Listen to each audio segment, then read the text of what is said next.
got to, and we're still going to take us a while to get there. And then you move into all the books of Paul.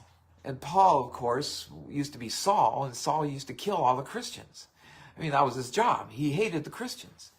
And then Jesus had to, well, after the crucifixion, Jesus had to blind him on the road to Damascus while he was going to get orders on who to go out and kill again. And Jesus blinded him for 3 days. And then when he restored his sight, Jesus said, and then you move into all the books of Paul. You are now my apostle, and you need to go out to the Gentiles. He needed to go to the Gentiles. And so that's why we have so many books by Paul. Because they're to the Gentiles. But behind him on the road to Damascus while he was going to get orders on. His dad was Roman, his mother was a Jew, and but they were Greek. And so in Rome was a large empire at that time, which took in Greece. And so Paul was influenced by Aristotle and Socrates and Plato, even Pythagoras. So when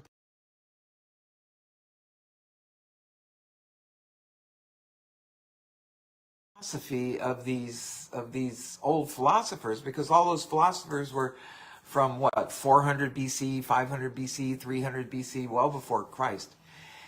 And in order to bring those Gentiles in, he had to start bringing that in. And so you'll find a lot of philosophy, just what Jesus had taught. So a lot of people like Paul. And there's what, 13 books, I think, by Paul. There's the 4 Gospels. Then there's, I think, 13 books by Paul. And then there are the books of, we've got, is it two books of Peter? 1 Peter, 2 Peter. I think John is 1 John, 2 John, 3 John. What's that? Peter just walked in sweating. Is he? Peter. Marisa says Peter's in, and we do. We ask the universe personalities that may want to be here. Obviously, I don't have Marisa with me 99% of the time, and so they're here, and I may not recognize they're here, except my dogs go crazy as soon as I start my show. And so I know that they see the personalities and I don't. But I ask them to influence me. So I think Peter had a couple books. John had 1, 2, 3. He had his gospel book as well. And then he had the book of Revelation. James is in there. We don't know whether it was James. We're pretty sure it was James's, Jesus's brother, James. James the Just. And then there's, which was Jesus's brother. Yeah, Peter said, James the Just. Yeah. And then, so I guess James is here right now too. No, Peter was answering your question. Oh, he's answering. Peter's answering. James is here. Oh, is he really? Yeah. And then Jude. So those are all your books. And Jude was the brother of Jesus as well. And Jude's got one page in the Bible. And he, when we did our sessions with him, when we wrote the book, The 8 Greatest Authors, he was kind of pissed that he only got one page. And we told him, you're lucky you got a book, because Constantine had 222 different books or epistles to use when he put together the New Testament. So he was lucky to get one book. But Jude goes back to talking about Enoch.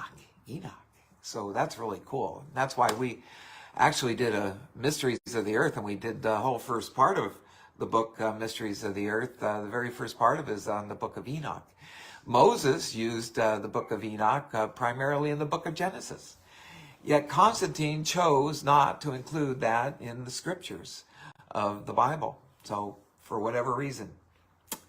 I think I know the reasons, but nonetheless. So anyway, I like to do these Sunday shows when I have the time. I'm a sports nut, like a lot of you are. Most of you, obviously, from South America, you like your soccer. But up here in the United States, we love our baseball and we love our football. And yay, my Padres beat the Dodgers. My brother, Randy, he probably has a tear in his eye because he loves the Dodgers so much. And I used to love the Dodgers, and my dad probably has a tear in his eye up there in heaven that the Dodgers lost. But doggone it, the Padres haven't gotten into the postseason in like 18 years. And it's been 18 years since they won a playoff game at home, and now they beat the Mets and they beat the Dodgers, and they're going to face. We went in '84.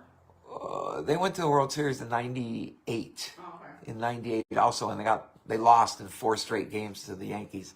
They've been to the World Series twice, and both times were with the Yankees. First time they won 1 game and lost 4-1, and the second time they lost 4-0. They didn't get very far. So, you know, kind of fingers crossed for the Padres. We don't pray for sports teams because, you know, that's not fair.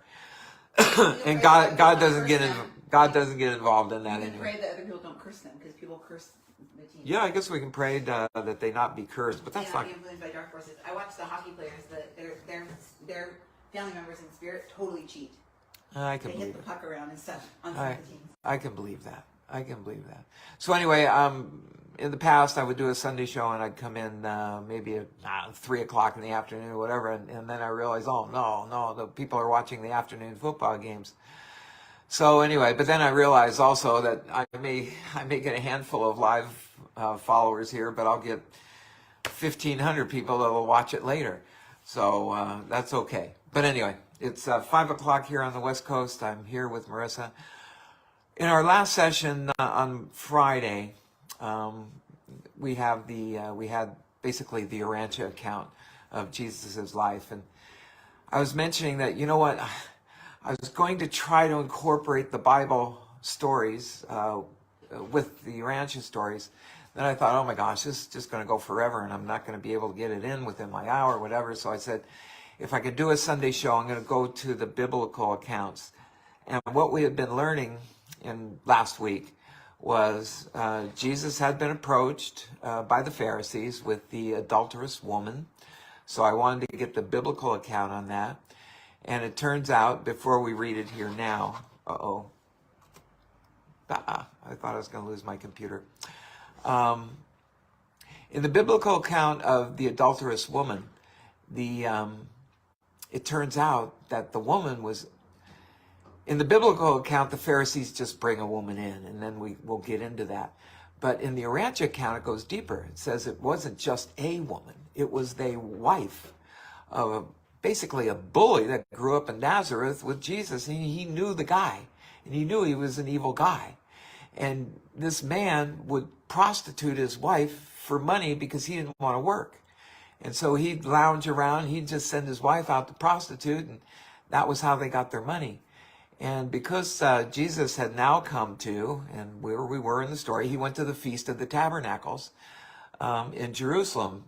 And if you remember, he had been hiding out in Phoenicia to stay away from the warrant for his arrest from Herod.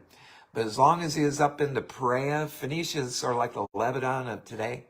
But he was basically in a big county called Perea. And Perea was run by Philip.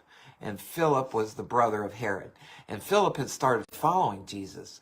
And he wasn't allowing the warrant to be issued for his arrest while he was in Perea.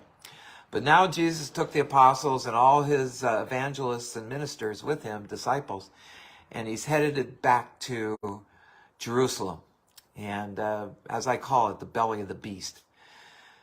So now he's back in Jerusalem, and he actually has the gonads to go out there and teach in the temple square. And at one point, he even teaches on Solomon's porch. And his disciples, his apostles, are going, no, we can't be here. We can't be here. They used to say, let's go to Jerusalem. Let's teach. And then once we find out that Jesus had started telling them, look, I'm going to die. And they couldn't understand that.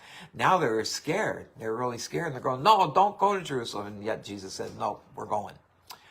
So they've gone to the Feast of the Tabernacles, and he gets into an ordination with his 70. Now in the Bible, they call it 72.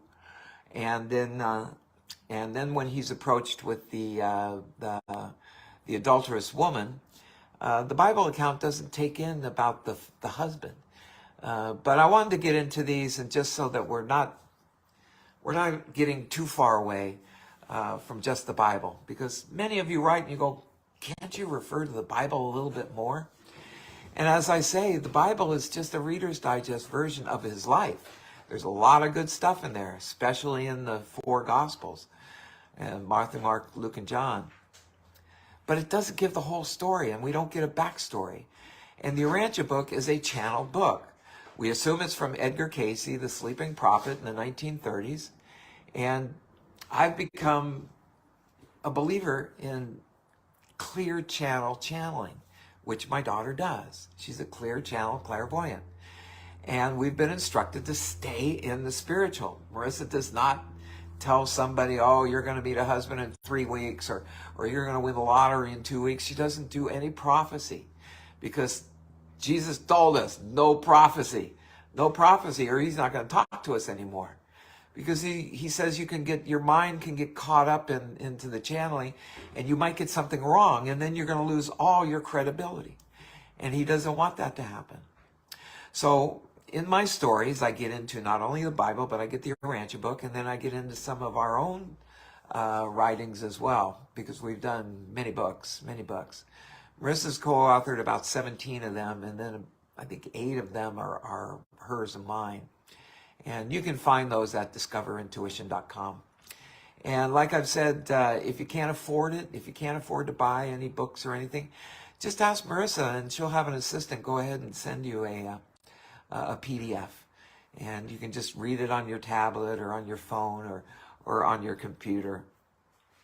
So anyway, let's get into this. We're going to be getting into, maybe it's kind of mixed up a little bit, but I'm going to be reading from John 8. I'm going to get into Matthew 10, and I'm also going to get into Luke, and I'm not sure what the chapter in Luke is, but we'll get to it. So I'm just going to kind of go in that order, and it might be a little bit out of the order that we had been going over it during the week. But let's, if you remember, he went up to the Mount of Olives when he went back down there to, let me see if I can get this thing to work. Yeah. In fact, he goes to the Mount of Olives when he's come back to Jerusalem, and many feel that he's going to get arrested there. But he starts preaching, and he also sends out his apostles. He's got Abner, John's apostles, which are headed up by Abner.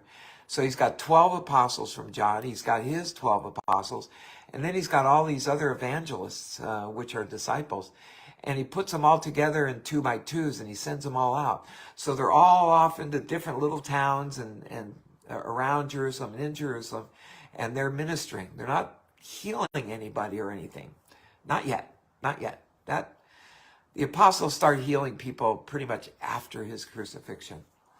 So anyway, let's get into John 8. But there's a preference to that from at least the NIV version of the Bible, and it says, the earliest manuscripts and many other ancient witnesses do not have John 7 from 53, verse 53, all the way up to John 8:11. And a few manuscripts include these verses wholly or in part.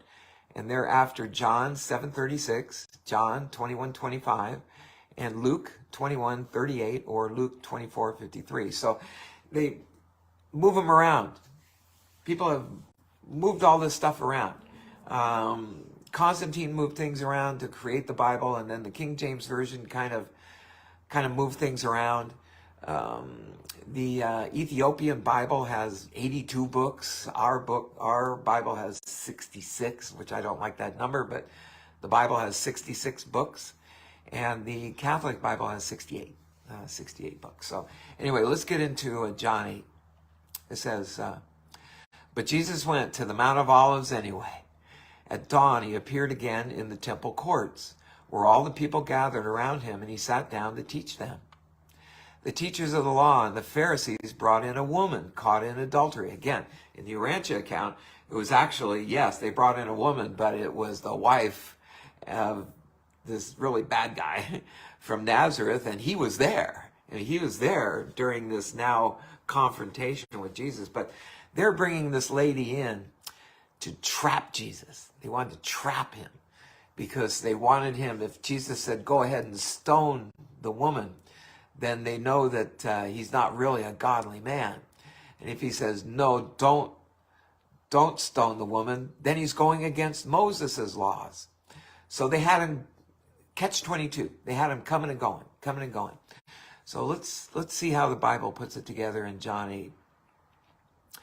So the teachers of the law and the Pharisees brought in a woman caught in adultery, and they made her stand before the group and said to Jesus, "Teacher, this woman was caught in the act of adultery."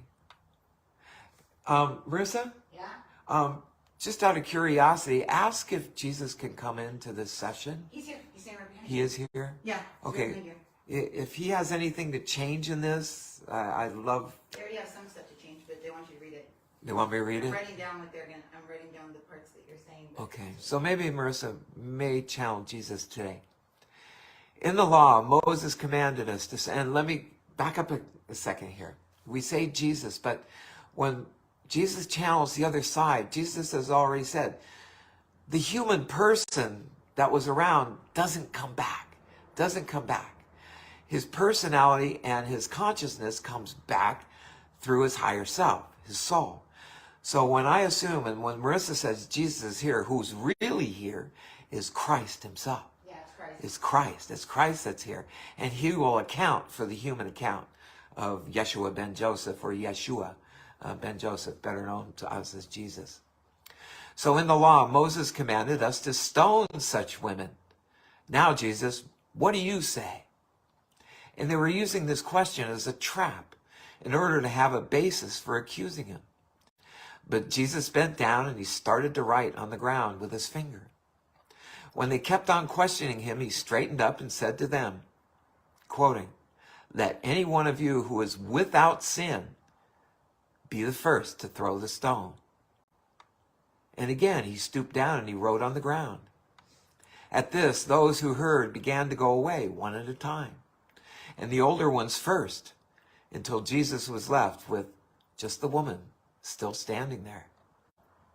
So Jesus straightened up and he asked her, "Woman, where are they? Has no one condemned you?" And she answered, "No one, sir." "Then neither do I condemn you," says Jesus. And he then declared, "Go now and leave your life of sin." That's the short version. In the Rancher version, it talks about the husband and how his involvement was in all of it. And they went a little bit deeper because he was moving around the circle, and writing and writing and writing. And as we know, at least from the Rancher accounts, Jesus wasn't allowed to leave anything in writing, nothing in writing. They didn't want him to, God left it up to men to tell the story. And they didn't want idols. They didn't want idols. And we would have idolized things that Jesus wrote on. Notice that he never left anything in writing. In fact, he even destroyed the few things that he actually had made and that he had written on at his Nazareth home when he was younger. If you remember that part of the story as well. So we don't have anything. We don't have any idols to worship as opposed to worshiping the Spirit.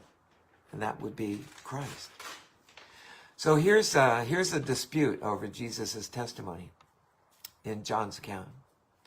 He says, when Jesus spoke again to the people, he said, and this is just, you can just picture the Pharisees, there's just steam coming out of their ears. Because here's what Jesus says. He says, "I am the light of the world. Whoever follows me will never walk in darkness, but will have the light of life." And the Pharisees challenged him, and here you are appearing as your own witness, they said. Your testimony is just not valid. And Jesus answered, "Even if I testify on my own behalf, my testimony is valid, for I know where it came from and where I am going. But you have no idea where I come from or where I'm going. You judge by human standards, and I pass judgment on no one." This is Jesus. He continues, he says, "But if I do judge, my decisions are true, because I am not alone. I stand with the Father who sent me. In your own law it is written that the testimony of two witnesses is true. I am one who testifies for myself. My other witness is the Father who sent me." Then they asked him, "Where is your Father?" And he says, "You do not know me or my Father," Jesus replied. If you knew me, you would know my Father also. So you can just imagine, out comes the steam from the ears again. Continuing on with John 8, he says, he spoke these words while teaching in the temple courts, near the place where the offerings were put. Yet no one seized him, because his hour had not yet come.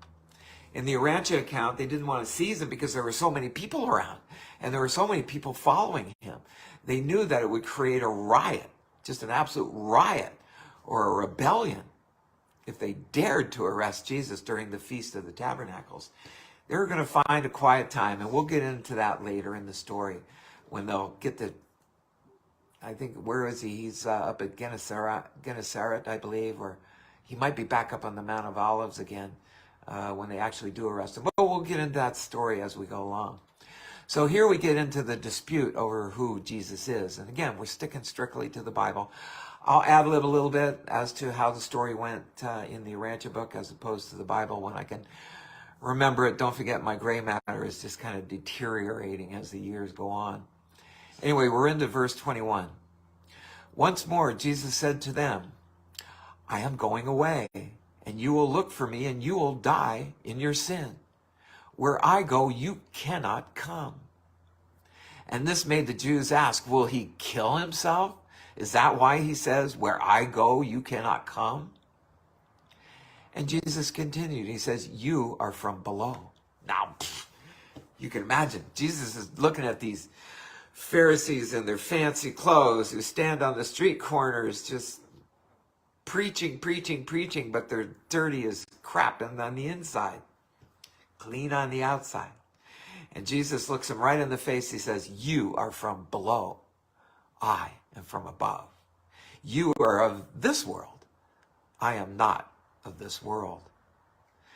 I told you that you would die in your sins. If you do not believe that I am he, you will indeed die in your sins. And these are people who thought they were sinless. Of course, they're filled with sin. I mean, they're greedy. They're mean. So he said, who are you? They asked. And just what I have been telling you from the beginning, Jesus replied. Just what I have been telling you from the beginning. Jesus goes on, he says, I have much to say in judgment of you, but he who sent me is trustworthy. Speaking of the Father. And what I have heard from him, I tell the world. They did not understand that he was telling them about his Father. So Jesus said, when you have lifted up the Son of Man, Jesus is the Son of Man. He's here to save mankind. He refers to himself as the Son of Man.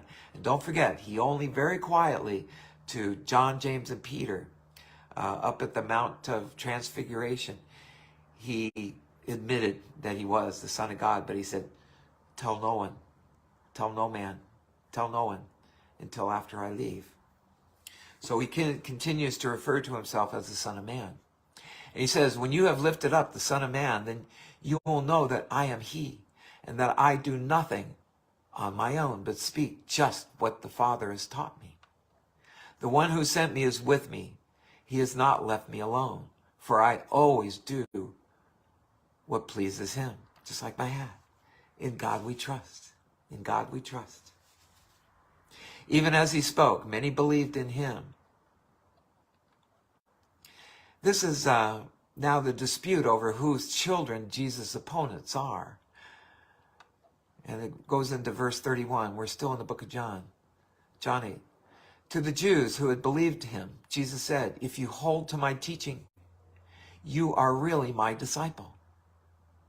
Then you will know the truth, and the truth will set you free. We all know that passage. The truth will set you free. I wish our political leaders knew that. They don't. And it doesn't matter what country. Every country has got leaders that are just Luciferian. They're just Luciferian. Not all, but most. Most are. And the truth means nothing to them. They try to make up their own truth. Peter says actually they're satanic, not Luciferian. Jesus said they're satanic, not Luciferian. Well, I kind of put them both. If I glorify myself, my glory, as it's nothing. Who is that? My Father, whom you claim as your God, Peter and Jesus is the one who glorifies me.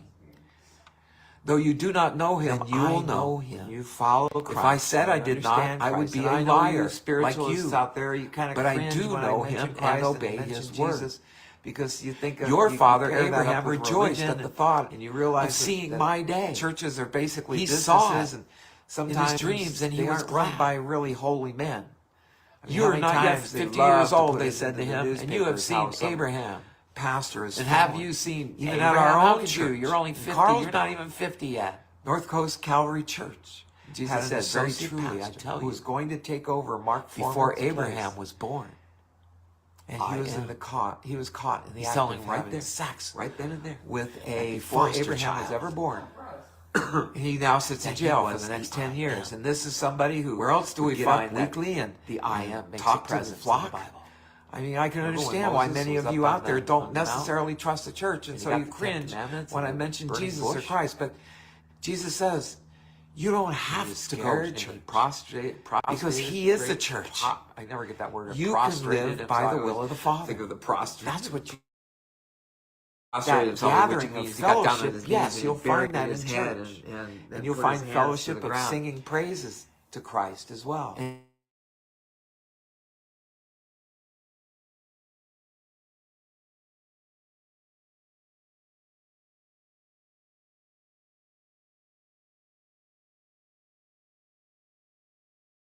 once you man join those churches, they was take Christ. advantage of you.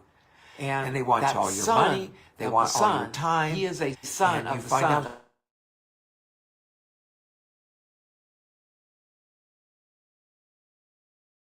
Webb on a telescope can Sunday see morning or a almost to the Saturday beginning night. of our universe, which is and then go about billions your and day. billions Just go and about doing billions the will of the light Father. years So away. stick with me, spiritualists out there, as I'm So speaking of much in Jesus' between. life. It's very important. And our because Jesus, we who are was Michael all at one time, We are created all of it. And we Can you are imagine all what it one must have because we felt all. like? Christ That created he's all the souls. less than He created the 9% of our oversouls brain. of this earth. Who created the souls for this Geniuses earth? use about 11%. One of What those about the other oversouls 89%? is not so good.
Right to their faces. So anyway, we got into that. This is very close.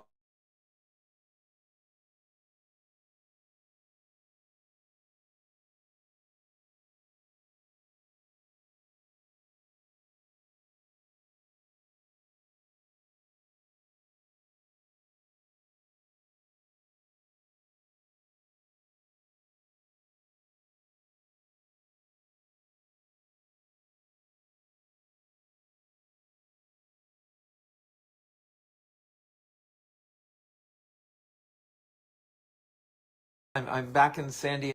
I'm going to go to the Bible through his higher self, his soul. So when I assume and when we're in the idea where I come from or where I'm going, you judge by human standards, and I pass judgment on no one. This is Jesus. He continues, he says, but if I do judge, because I am not alone, I stand with the Father who sent me. In your own law it is written that the testimony of two witnesses is true. I am one who testifies for myself. My other witness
who Jesus is. And again, we're sticking strictly to the Bible. I'll ad-lib a little bit as to how the story went in the Rancher book as opposed to the Bible when I can remember it. Don't forget, my gray matter is just kind of deteriorating as the years go on. Anyway, we're into verse 21. Once more, Jesus said to them, I am going away, and you will look for me, and you will die in your sin. Where I go, you cannot come. And this made the Jews ask, will he kill himself? Is that why he says, where I go, you cannot come? And Jesus continued. He says, you are from below. Now, you can imagine, Jesus is looking at these Pharisees in their fancy clothes who stand on the street corners just preaching, but they're dirty as crap on the inside, clean on the outside. And Jesus looks him right in the face. He says, you are from below. I am from above. You are of this world. I am not of this world. I told you that you would die in your sins. If you do not believe that I am he, you will indeed die in your sins. And these are people who thought they were sinless. Of course, they're filled with sin. I mean, they're greedy. They're mean. So he said, who are you? They asked. And just what I have been telling you from the beginning, Jesus replied. Just what I have been telling you from the beginning. Jesus goes on, he says, I have much to say in judgment of you, but he who sent me is trustworthy. Speaking of the Father. And what I have heard from him, I tell the world. They did not understand that he was telling them about his Father. So Jesus said, when you have lifted up the Son of Man, Jesus is the Son of Man. He's here to save mankind. He refers to himself as the Son of Man. And don't forget, he only very quietly to John, James, and Peter up at the Mount of Transfiguration, he admitted that he was the Son of God, but he said, tell no one, tell no man, tell no one until after I leave. So he continues to refer to himself as the Son of Man. And he says, when you have lifted up the Son of Man, then you will know that I am he, and that I do nothing on my own, but speak just what the Father has taught me. The one who sent me is with me. He has not left me alone, for I always do what pleases him, just like my hat. In God we trust. In God we trust. Even as he spoke, many believed in him. This is now the dispute over whose children Jesus' opponents are. And it goes into verse 31. We're still in the book of John. John 8. To the Jews who had believed him, Jesus said, if you hold to my teaching, you are really my disciple. Then you will know the truth, and the truth will set you free. We all know that passage. The truth will set you free. I wish our political leaders knew that. They don't. And it doesn't matter what country. Every country has got leaders that are just Luciferian. They're just Luciferian. Not all, but most. Most are. And the truth means nothing to them. They try to make up their own truth. Actually, they're satanic, not Luciferian. Jesus said that they're satanic, not Luciferian. Well, I kind of put them both together. Luciferian as satanic. Who was that said that? Peter and Jesus. Peter and Jesus just said that. Satanic, not Luciferian. Interesting. Then you will know when you follow Christ, when you understand Christ. And I know you spiritualists out there, you kind of cringe when I mention Christ and mention Jesus because you think of, you pair that up with religion and you realize that churches are basically businesses and sometimes they aren't run by really holy men. I mean, how many times they love to put it into the newspapers how some pastor has fallen. Even at our own church in Carlsbad, North Coast Calvary Church had an associate pastor who was going to take over Mark Foreman's place. And he was caught in the act of having sex with a foster child. Oh, gross. And he now sits in jail for the next 10 years. And this is somebody who would get up weekly and talk to the flock. I mean, I can understand why many of you out there don't necessarily trust the church. And so you cringe when I mention Jesus or Christ. But Jesus says, You don't have to go to church because he is the church. You can live by the will of the Father. That's what you need. If you want that gathering of fellowship, yes, you'll find that in church. And you'll find fellowship of singing praises to Christ as well. But if you cringe and go, oh no, I don't know about that, and I don't, because even I, as much as I go to church and I belong to a few of them, I haven't belonged. I've always been attenders, because I would find that once you join those churches, they take advantage of you. And they want all your money, they want all your time, and you find out you have no time for anything else. And so as an attender, you can enjoy the passages that are brought to you on a Sunday morning or a Saturday night, and then go about your day. Just go about doing the will of the Father. So stick with me, spiritualists out there, as I'm speaking of Jesus' life. It's very important, because we are all one. We are all one. And we are all one because we all come from Christ. Christ created all the souls. He created the oversouls of this earth, who created the souls for this earth. One of those oversouls was not so good. He was good when he was creating the souls, but he turned on God and decided he was God. So I tell you, and Jesus can correct me if he wants to, 1/12 of our population are the souls of the dark side, and they live among us. And I think they're all... Lower self. What's that? Only in the lower self. We all have only in the lower chakras. Our 1/12 of the soul's fallen. Everybody up here at the heart is still one. So anybody above the heart. I would assume those that were basically children of the devil have found a way to find the light and move above. If they find their way to the heart, then the devil thing is gone. Okay. They can always fall back down into it if they fall into greed and lust and the flesh. She says it's all about the flesh versus the spirit. So if you go into the flesh, you could possibly be one of the Luciferian spirits. I guess we can fall. I mean, it doesn't mean that only 1/12 of the population is made up of the children of the devil, because we can all fall, is what he's saying. He's saying we can all fall. We can all become basically children of the devil. And that's what Jesus is telling the Pharisees. You're all from the devil. Those souls aren't allowed to incarnate anymore, he says. The ones that are part of that oversoul are not allowed to incarnate anymore. That's They're how... here in the astral plane. Yeah, that's why I tell people, I said, if you got a kid that was born after November 2011, you've got an amazing child. Yeah. Because that generation is going to save this world. I mean, those kids that you look at between the ages of 0 of 0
or 1 But the world's doing everything they can to to inject the world into 11. it. Yeah, that's why they're trying to All they do is take out all the vaccine children them right and now. Take the cells from the dark side beings, put them in them, and now they're dark side too.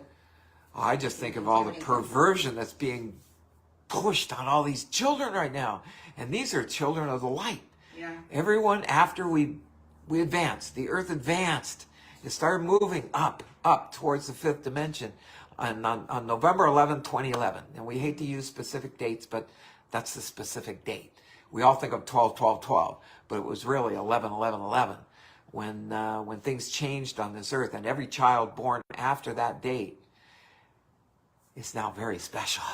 Very special. Look at your children different. If you have kids who are 11 and under right now, because we're close to a November 11th again, that would make it 11 years old. So any kids that are 11, basically 11 and under, are really, really special. And you may think they're just snotty little kids, but you know what? They're very, very special. Keep them away from perversion. That's all I can tell you. Keep them away from the perversion that Lucifer is trying to push on, at least on our nation right now. Now, you folks down there in South America, or even you people who are watching up in Greenland, you know what's going on. You know what's going on here in the United States, and it's not good. It's not good. But as I say, we're in the time of the red horse right now. We are in the time of the revelation. The white horse has already been here, but the white horse can come back and stop the progression of the four horses. So as we say, we want the white horse to come back and save the world. So please, white horse energy, please come back, come back, come back. The white horse is like this. He's like, has his head turned like, I'm not looking, and his eye is like looking because he wants to come back, but he can't. Not for 2 more years. 2 more years. That's what they said. Oh my gosh, we got to deal with the red horse for 2 more years. No prophecy, Marissa. Ay. When the cameras are off, I'll tell you what they're saying. Yeah, that's true. So Jesus says, then you will know the truth, and the truth will set you free. But they answered him, we are Abraham's descendants and have never been slaves of anyone. How can you say that we shall be set free? And Jesus replied, verily, verily, truly, I tell you, everyone who sins is a slave to sin. Now, a slave has no permanent place in the family, but a son belongs to it forever. So if the Son sets you free, referring to himself, you will be free indeed. Again, steam coming out of their ears. So Jesus says, I know that you are Abraham's descendants, yet you are looking for a way to kill me, because you have no room for my word. I am telling you what I have seen in the Father's presence, and you are doing what you have heard from your father. Abraham is our father, they answered. And if you were Abraham's children, said Jesus, then you would do what Abraham did. As it is, you are looking for a way to kill me, a man who has told you the truth that I heard from the Father. Abraham did not do such things.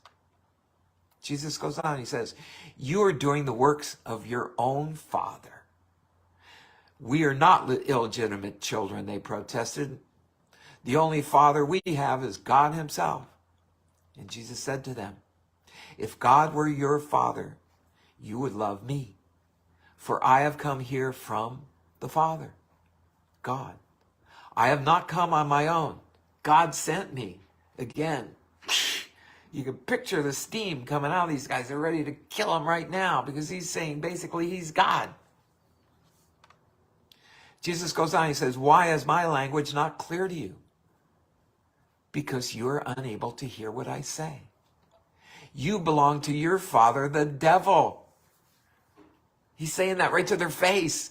You belong to your father, the devil. Is he saying Abraham's the devil? No, he's telling the Pharisees that want to kill him. Oh, I thought they were saying they were Abraham's kids. And I was like, is he saying Well, Abraham's the they devil? justified following all the rules of the Old Testament. And Oh. Jesus is saying you don't have to do that anymore. Gotcha. Just follow the simple rules I'm giving you now. Love your father with all your heart and soul, and love your neighbor as yourself. Got it. But they've got all these old rules, all these old Abrahamic rules from way back when. So Jesus says, you belong to your father, the devil, and you want to carry out your father's desires. He was a murderer from the beginning, not holding to the truth, for there is no truth in him. When he lies, he speaks his native language, for he is a liar and the father of lies. How often do we hear lies? Lies, lies, lies. All we ever hear is lies, lies, lies. Who do you think's telling us lies? Those are the children of the devil. Yet because I tell the truth, you do not believe me, Jesus said. Can any of you prove me guilty of sin? If I am telling the truth, why don't you believe me? Whoever belongs to God hears what God says. The reason you do not hear is that you do not belong to the Father, God. Here's Jesus' claims about himself. And the Jews answered him, aren't we right in saying that you are a Samaritan and you're demon-possessed? Right there, that's wrong because Samaritans were half Jew, half Gentile, half Jew, half Gentile. And they all know that he came from Mary and Joseph, and they were both Jews. So right there, they're saying an untruth. And they said, the Jews answered him, aren't we right in saying that you are a Samaritan and demon-possessed? And Jesus said, I am not possessed by a demon, but I honor my Father, yet you dishonor me. He goes on, he says, I am not seeking glory for myself, but there is one who seeks it, and he is the judge. And very truly, I tell you, whoever obeys my word will never see death. Okay, this is flipping out even the apostles. I mean, not only all the pilgrims around listening to him right now, but also the Pharisees, the Sanhedrin, even the messengers of David Zebedee, and even the apostles. Now they're hearing Jesus say, very truly, I tell you, whoever obeys my word will never see death. And they understand that literally. Jesus is telling them spiritually. Yeah. So at this, they exclaimed, now we know that you're a demon-possessed. Abraham died, and so did the prophets, yet you say that whoever obeys your word will never taste death. Are you greater than our father Abraham? He died, and so did the prophets. Who do you think you are? They say to Jesus. And Jesus replied, if I glorify myself, my glory means nothing. My Father, whom you claim as your God, is the one who glorifies me. Though you do not know him, I know him. If I said I did not, I would be a liar like you. But I do know him and obey his word. Your father Abraham rejoiced at the thought of seeing my day. He saw it in his dreams and he was glad. You are not yet 50 years old, they said to him, and you have seen Abraham. And have you seen Abraham? How could you? You're only 50. You're not even 50 yet. Jesus said, very truly, I tell you,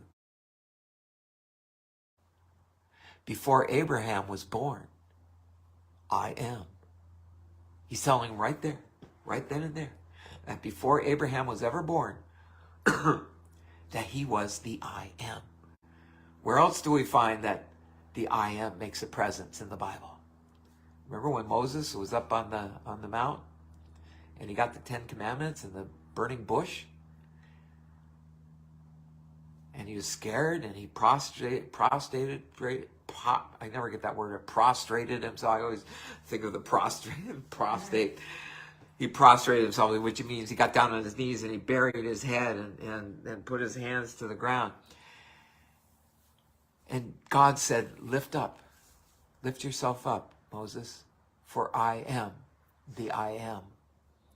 So that was Christ.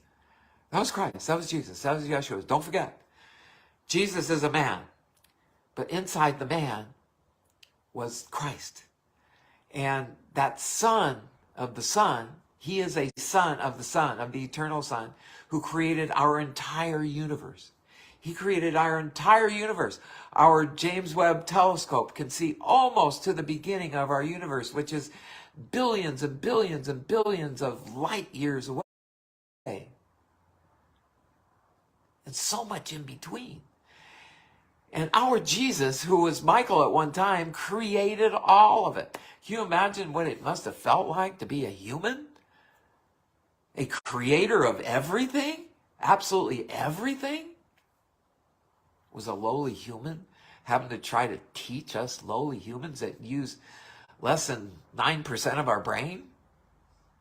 The geniuses use about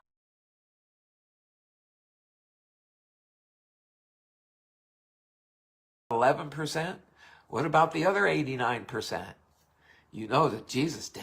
Jesus had 100% ability. And yet he had to work around us. And we were just sinful little children. But we're still God's children. We're still Christ's children. We're still Yeshua's children. So very truly, I tell you, Jesus answered, before Abraham was born, I am that I am. At this, you just got to have to picture it. Because at this, they picked up stones to stone him, but Jesus hid himself and he slipped away down the corridors from the temple grounds because it isn't yet his time.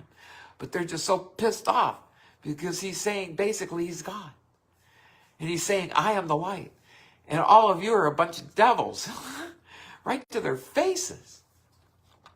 So anyway, we got into that. And this is very close to what we found in the Urantia account. So let's get over and see what Matthew had to say. We're getting to Matthew 10, I think. Matthew 10. Let's see what was Matthew talking about? Matthew 9. Oh, just the end of Matthew 9. I wanted to touch.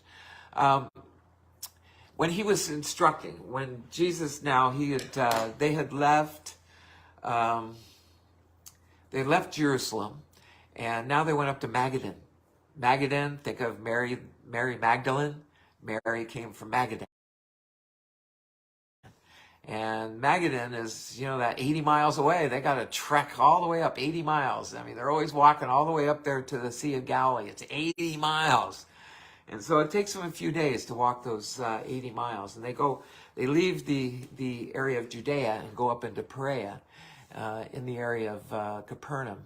And then there's a town called Magadan. And that's where Jesus goes, and he's going to take his 70. How are we doing on time? Got about 15 minutes left. So let me see if I can get through these things. And if you remember, we're just getting into this when Jesus was instructing the 70. Because what he actually had was he had about 150 of disciples and that really wanted to follow him and be ministers for him. But the apostles and Jesus had kind of weaned them down to 70 because some just didn't want to leave their families behind. They worried about their families or what have you. And Jesus said, lift up your cloak and take it with me. If you cannot, then you cannot be one.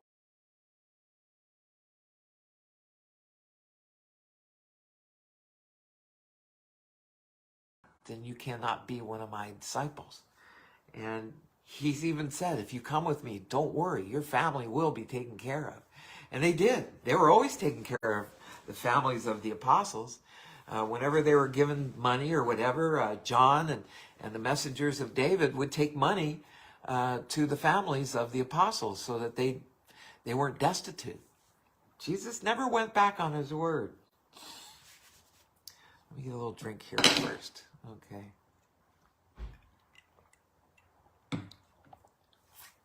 So here it says, Yeshua. Yes, his name was Joshua as well at some time before it became Jesus. Anglicized. The workers are few, and Jesus went through all the towns and villages,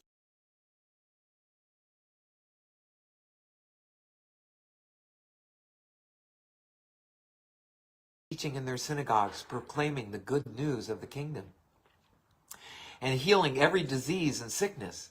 And when he saw the crowds, he had compassion on them because they were harassed and helpless, like sheep without a shepherd. Then he said to his disciples, the harvest is plentiful, but the workers are few. Ask the Lord of the harvest, therefore, to send out workers into his harvest field. That was the end of just chapter 9 in Matthew. Let's go to Matthew 10. I have a lot I'm going to ask about when you're done, so you know. Do you want to intercede at this point? No, I want you to finish that, and then I'll ask afterwards. Okay. Now I'm going to read this part from Matthew 10 because it says Jesus sends out the 12. This was originally when he just first started the ministry. Now we've long since moved past that. But he uses basically the same instruction to his 70 that he gave to the 12. So I wanted to read this part as well. And this is what he sends out, tells the 12. He says, Jesus called his 12 disciples to him. Again, this is Matthew 10. Jesus called his disciples, his 12 disciples, to him and gave them authority to drive out impure spirits and to heal every disease and sickness. Yes, they did.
James and Judas Alphaeus. So different, a little bit different names. Alpheus, that's one of our guys. Thaddeus? No, Alpheus, remember? Oh, Alphaeus? Alpheus is what the tree that I always found. He looks like a tree. Oh. Big, tall. Well, the Alphaeus twins were just kind of like, how do you call them? They were the bouncers. They sound like Tweedledee and Tweedledum. Yeah, they weren't real smart. Yeah. And Jesus made it clear that, they're just a little lacking up there, but they still had faith, and they loved Jesus, and they kept the crowds intact. They were the bouncers. They were big, strong.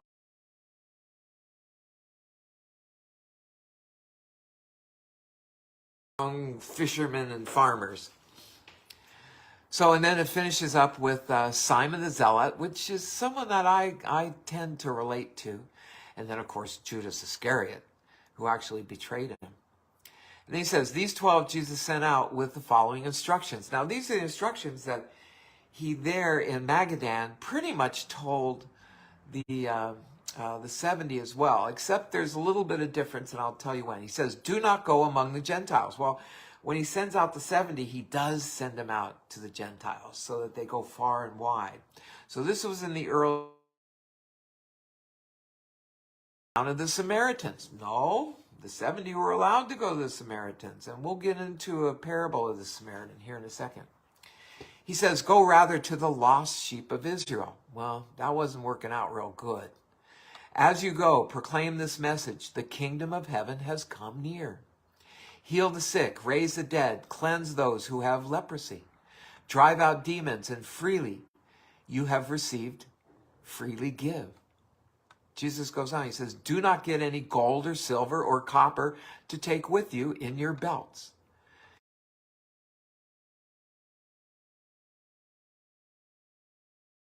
He's telling that to the 70 as well. No bag for the journey, or an extra shirt or sandals or a staff, for the worker is worth his keep. Whatever town or village you enter, search there for some worthy person and stay at their house until you leave. As you enter the home, give it your greeting. If the home is deserving, let your peace rest on it. If it is not, and always raises a little bit of question here. Jesus says, if it is not, let your peace return to you. If anyone will not welcome you or listen to your words, leave that home or town and then shake off the dust off your feet. What about loving your neighbor? We get into some of that. We understand. 7 times. Make it 70 times 7.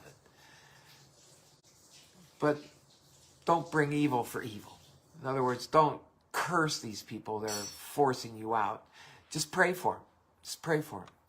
Jesus says, truly I tell you, it will be more bearable for Sodom and Gomorrah on the day of judgment than for that town. Wow. Wow. He says, I am sending you out like sheep among wolves. We always remember that. Therefore, be as shrewd as snakes and as innocent as doves. Be on your guard. You will be handed over to the local councils and you'll be flogged in the synagogues. On my account, you will be brought before governors and kings as witnesses to them and to the Gentiles. But when they arrest you, do not worry about what to say or how to say it. At that time, you'll be given what to say. For it will not be you speaking, but it will be the Spirit of your Father. For we all have the Spirit of the Father. It'll be the Father speaking through you, just as I asked the Father to speak through.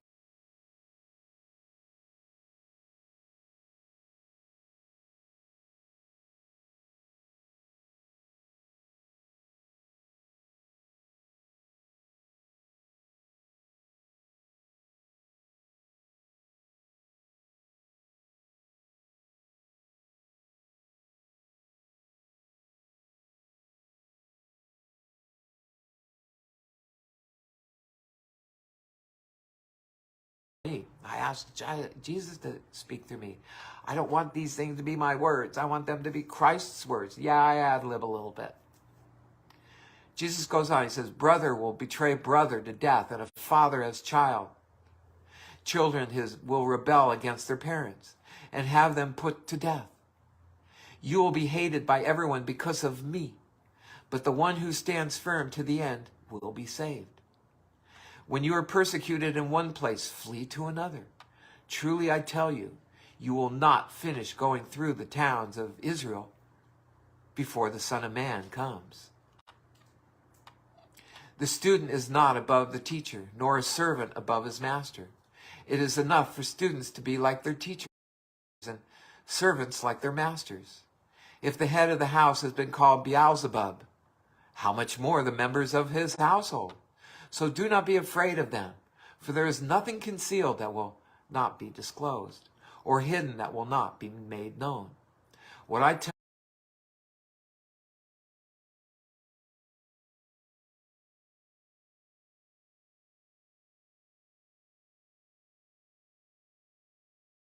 do not be afraid of those who kill the body, but cannot kill the soul.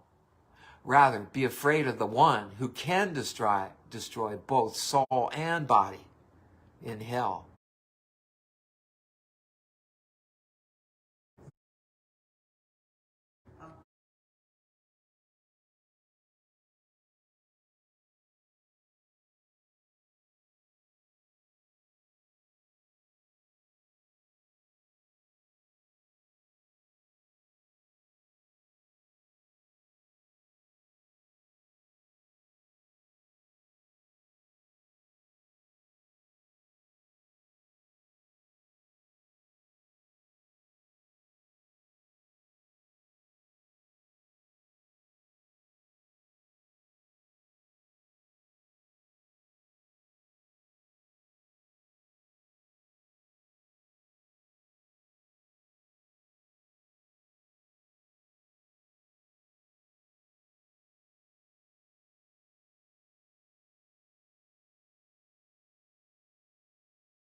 What about the other 89%?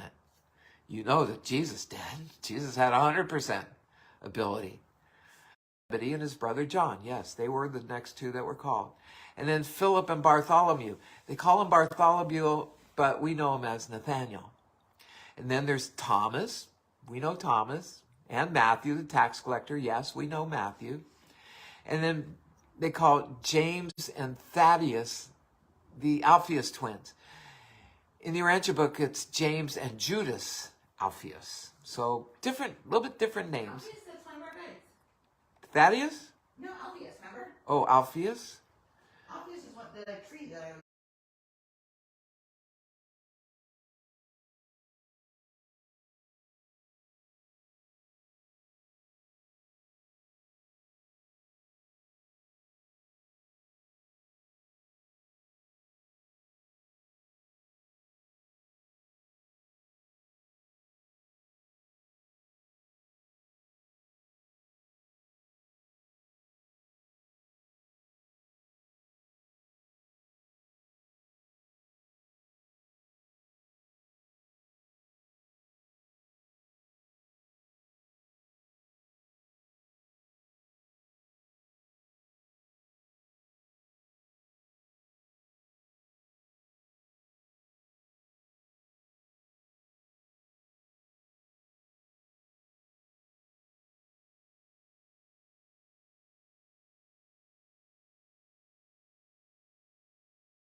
Betray brother to death and a father as child. Then he turned to his disciples and said privately, Blessed are the eyes that see what you see. For I tell you that many prophets and kings wanted to see what you see now, but did not see it. And to hear what you hear now, but they did not hear it. And then it goes into the parable of the Good Samaritan, but we actually have not even got to that part yet. And again, the Gospels, they kind of jump around a little bit, but I don't want to read the parable of Good Samaritan because we haven't gotten to that part in the story as he is up. And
going on in your life, because there it is. It's on a little piece of paper.